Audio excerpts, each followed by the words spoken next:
Hello, everybody. Welcome.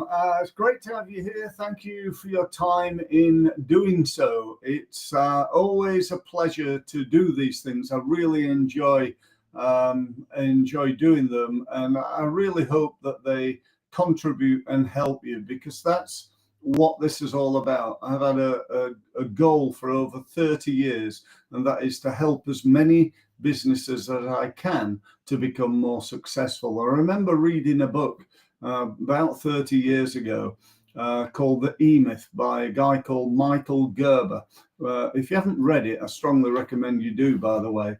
And in it, he said that 80% of small businesses fail within 5 years.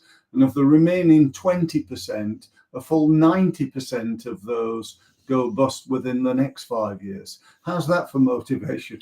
So if the first 5 don't get you, the second 5 will.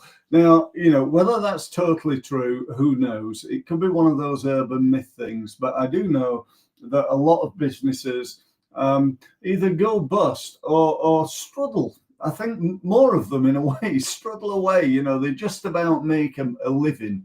And actually, do you know what? They're not really businesses. They're more jobs, self-employed jobs, where people earn 20, 30, 40,000 a year, never really getting anywhere near the success that they could. So I set about having that as a mission 30 years ago. I'd like to think I've helped lots of businesses. I've worked with over 10,000 businesses, would you believe, who've attended my events, my seminars. I've worked with on a one-to-one consultancy basis. I've worked with as part of my results mastery programs and groups and masterminds and so on and so forth. And I've got to say, it's been one hell of a ride. It really has. It's had its ups and downs, like all businesses and all services, but I love doing what I do. And do you know what? If I won 50 million in the lottery next week, I'd still carry on doing what I do. So that's always a good sign, I think, when you enjoy what you do so much.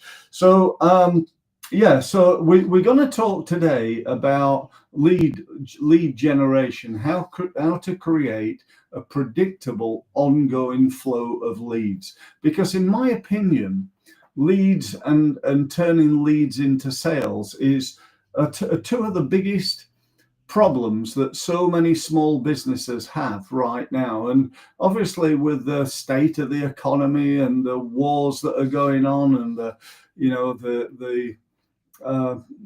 scary world that we're living in right now, it's probably even harder than it was before COVID.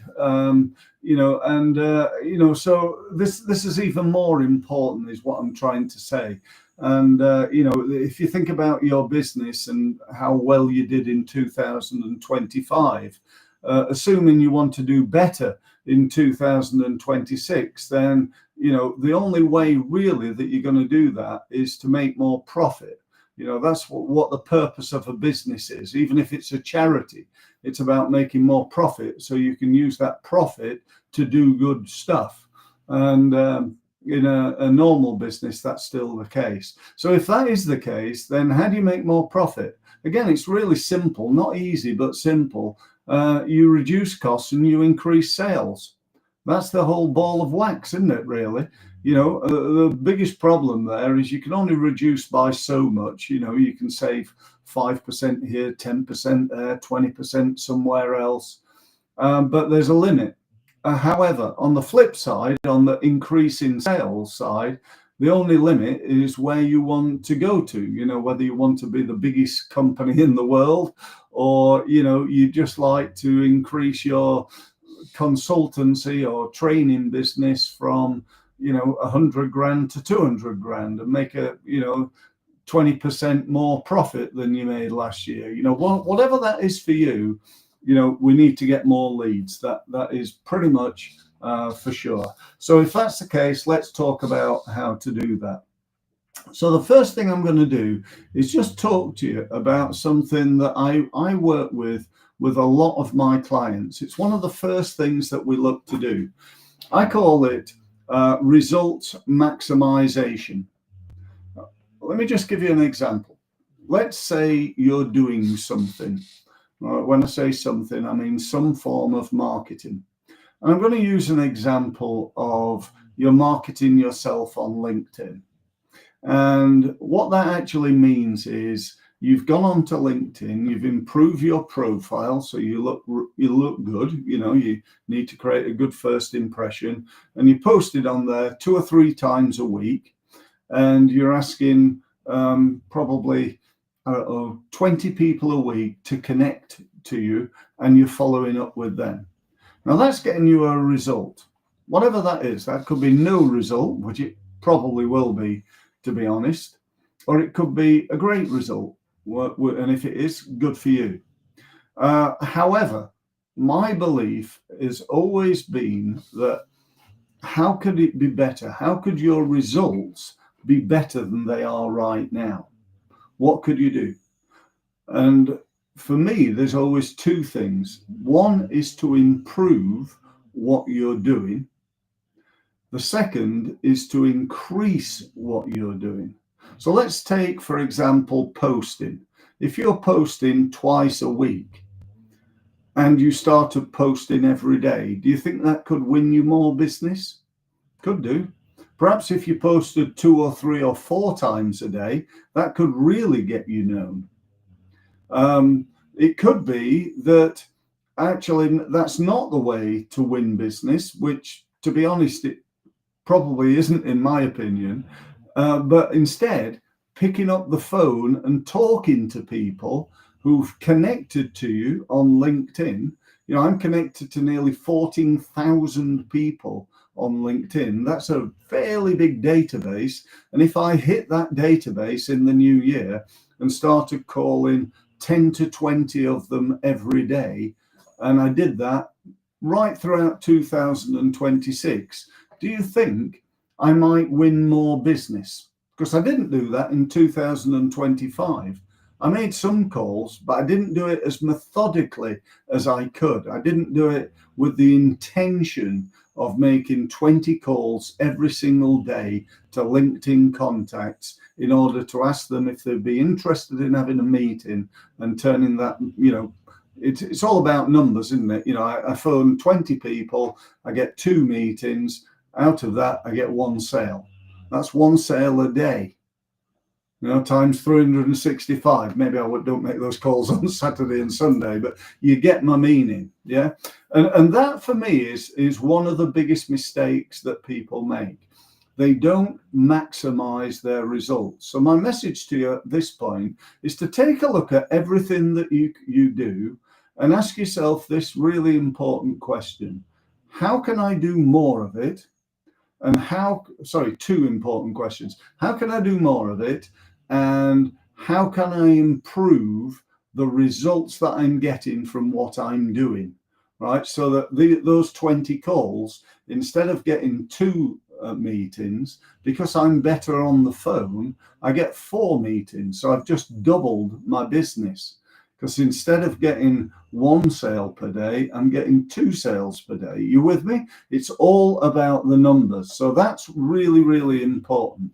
Now, the next thing I want to just show you is something I need to share my screen with. So just bear with me a second while I do that.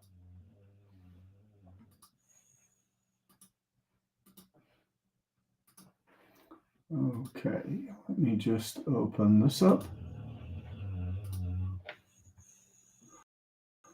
Okay, so this is a process that I've developed. It's a 6-step process in this growth. It starts off with overcoming objections, consistent communication, getting people to know, like, and trust, 2-way communication, turning contacts into meetings, and converting meetings into sales. Where do you think people start normally in that sales environment? Let's say, for example, at a networking event, or when somebody joins your email list, or on LinkedIn, or somebody comes to your website. Whereabouts on that scale, that process, do you think we go for? Well, in my opinion, we go for number 5 or number 6. I get people all the time on LinkedIn ask me to connect. I say yes. And then they go, oh, hi. Well, what we do is we do this, and it'd be great to meet. Would you like to meet? No, I wouldn't. I'm not interested in what you do right now. The timing's not right. I've already got somebody that does that. And it is by far the biggest mistake that people make in marketing. The biggest challenge that you've got and I've got is overcoming obscurity. People's not heard of us, never heard of us. They don't know who we are. And selling to strangers is one of the most difficult things.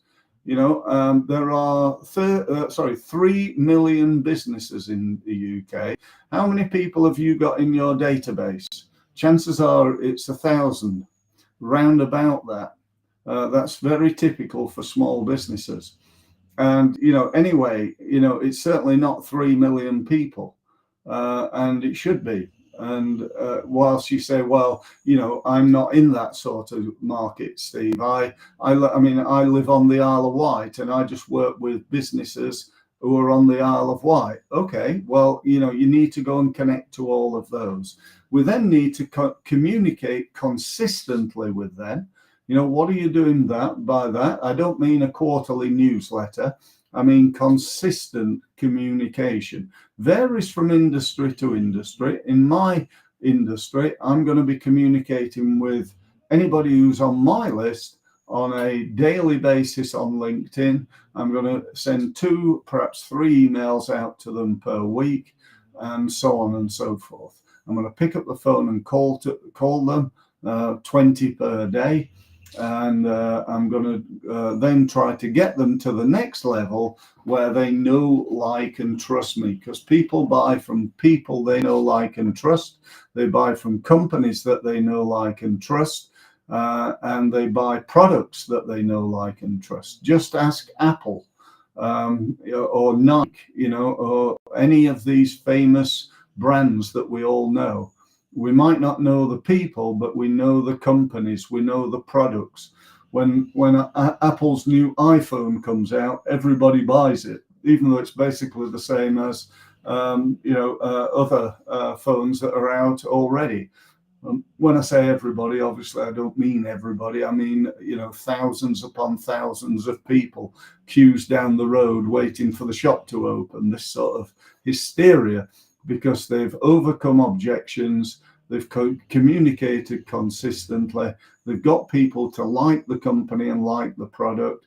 They even got people to the next level where there's two-way communication. They've turned that into meetings. People are queuing outside to meet them in their shops, and they've converted those meetings into sales. And we need to, I believe, look at our marketing, whether you're in B2B, particularly in B2B, business to business marketing. This 6th step is really, really important. If you're selling Mars bars on a corner shop, that maybe is not quite the case, but you get my meaning here. So let me just stop sharing, just go back to hopefully seeing me. There we go. Okay, so that's that. Next one I want to talk about is I'm going to use a bit of a client case study. Company called Solway's Printers I worked with a good few years ago now. The managing director, a guy called Tim Solway, who's since then become a good friend, is a great guy, but he came to me with a problem. His problem basically was that the market had collapsed, the print industry. You can imagine what all this digital world had done for print. And Tim's business had been going for many years, and all of a sudden he was in, let's say, dire straits. He was in a difficult situation, and he was talking about what he's going to do and how he didn't want to fold his business. He wanted it to be successful. And I told him that I'd help him to grow his business by 100% in 12 months. Now, we didn't do that. We grew it 100% in 9 months, and Tim couldn't believe it, but that's actually what we did. But we did it in a way I want to tell you about that I think will be of value to you. Firstly, Tim said, look, I got no money for marketing. I said, right, okay, well, we need to start by what I call, excuse me, what I call harvesting the low-hanging fruit. What do you mean? He said. I said, well, do you have customers that have sort of disappeared off? You know, they're no longer buying from you. You haven't fallen out with them. There's not a problem. It's just they haven't come back. He said, well, yeah, sort of, yeah. I said, okay. Do you have people you've done quotes for maybe in the last 6 months, but they've not converted? Yeah, I've got some of those, Tim assured me. I said, do you have people who you connected to on LinkedIn that could become clients? They've not done yet, but they probably buy print from somewhere that you think you could communicate with and get them to turn into clients. Tim said, yeah, I think I could. I said, right, well, that's where we're going to start, Tim.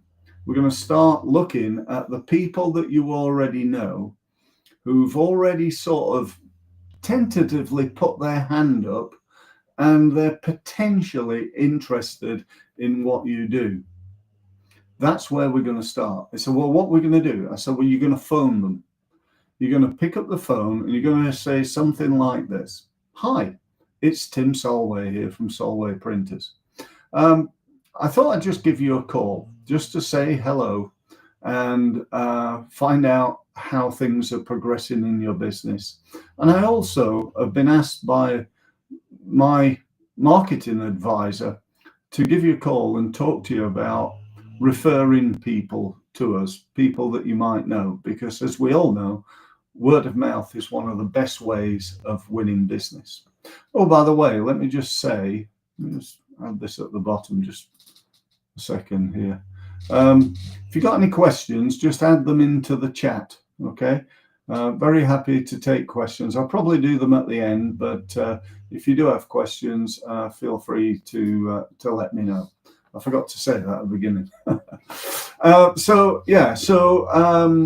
Long story short, what Tim did the following day, he picked up the phone and he made 10 calls.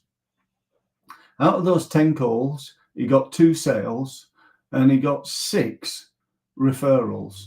6 referrals. Altogether, that day, he made £8,500 worth of business. And that set him on the path to recovery. You with me? He did the same the following day. I don't think he did quite as well, but he made the same 10 calls, same 10 calls, same 10 calls, until he got to a level where he felt a little bit more confident in growing his business. And then we started work on his website. We developed him a new website because his website wasn't the best website in the world. So we got him a new website. We got him a new strapline, which was London's leading firm of top quality print.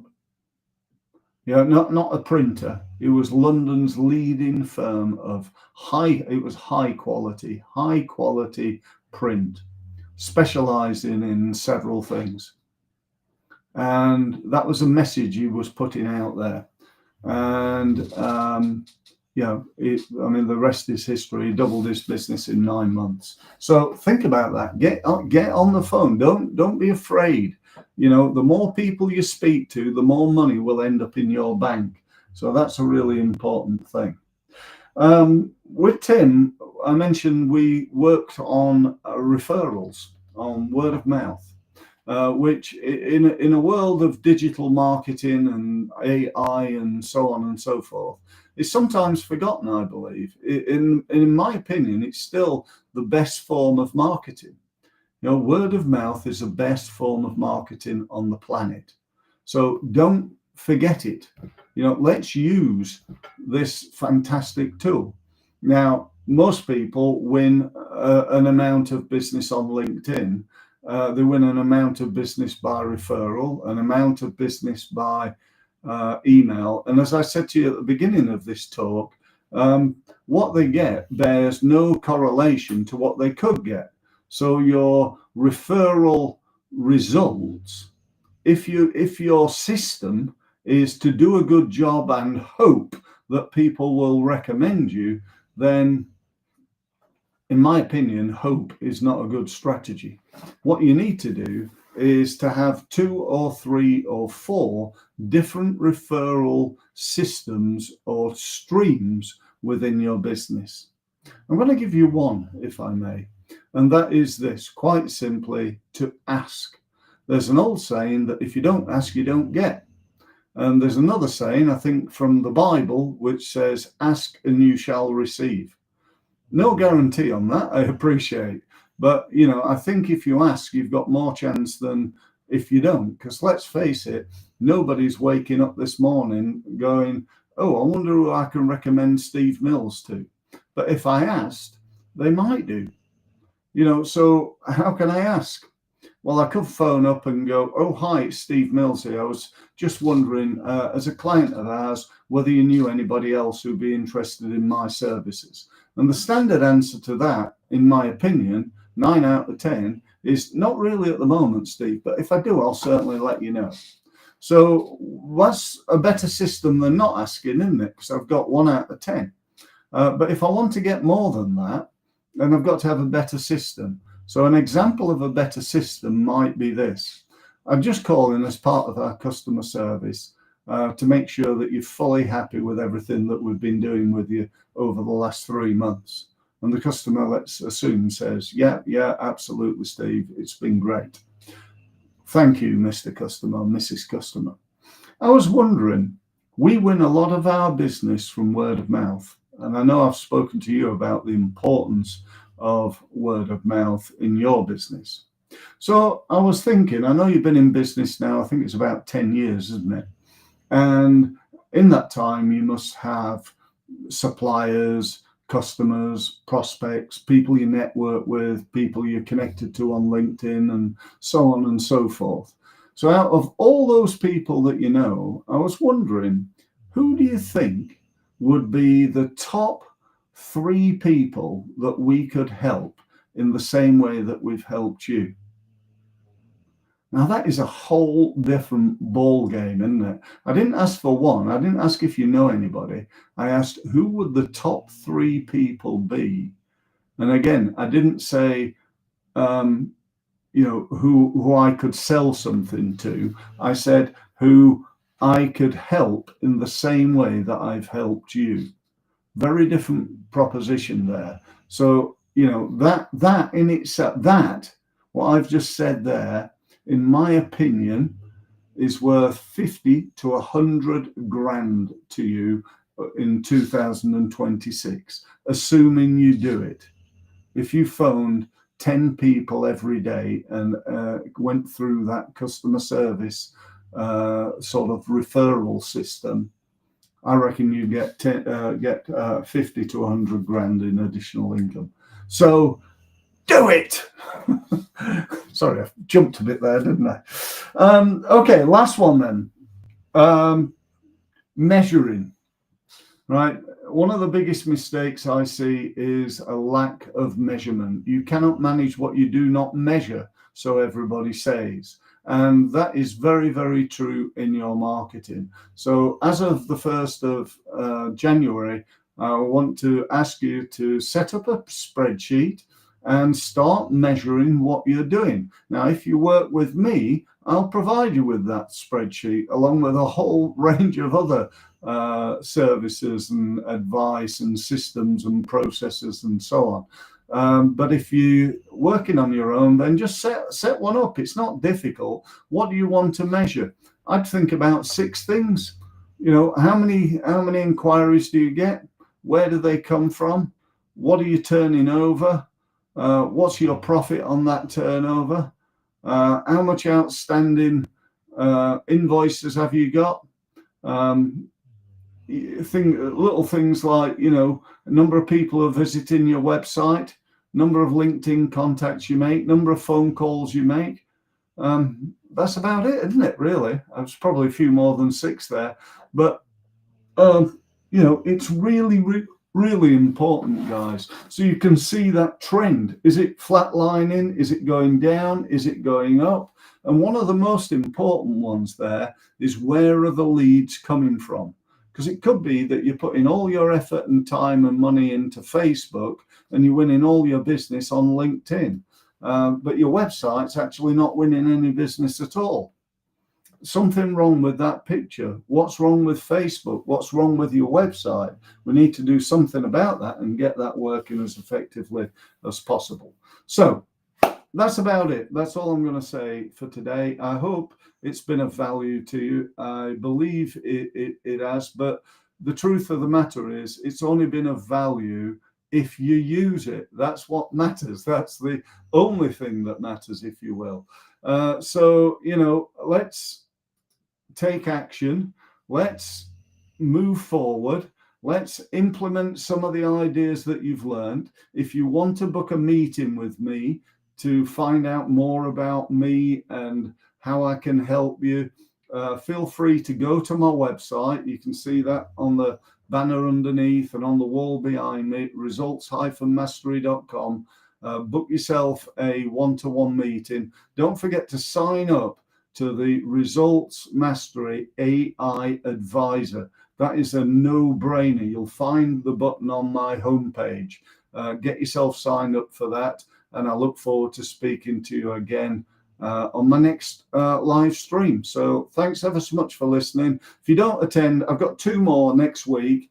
If you don't attend, happy Christmas to you, and let's make 2026 even.